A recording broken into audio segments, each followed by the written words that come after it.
Greeting my fellow saints. Didn't we have an exciting Easter weekend?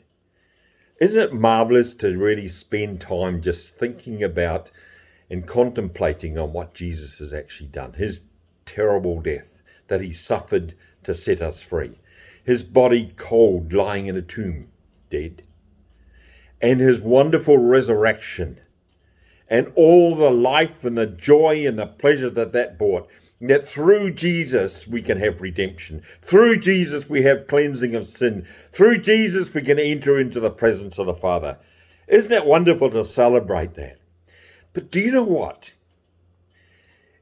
Jesus was died on Passover weekend. He was the Lamb of God. He was the Passover Lamb. John talks about, behold, the Lamb of God who takes away the sin of the world. And in Leviticus 23, we read something really interesting. It talks about the Passover being one of God's appointed feasts, a time that was so special to him that he marked it down in a day in history. So what was so special about Jesus dying on the cross? God, don't think really took a lot of pleasure out of that.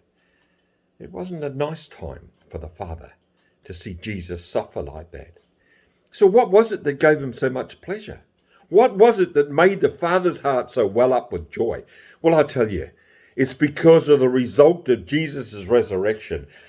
The heart of the Father was delighted and filled with joy because now he sees his house filled with sons and daughters, filled with people who can respond to him in love, in joy through what Jesus has achieved.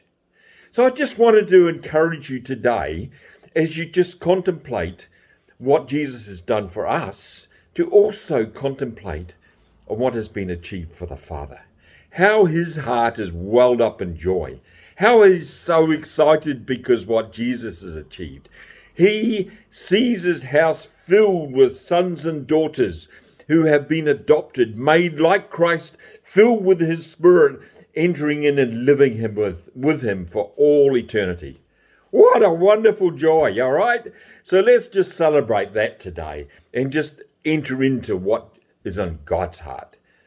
Just not to focus too much on what's for me, on my heart, what's in God's heart, what's making him happy, what is he enjoying, what's he doing today. God bless you. Thank you.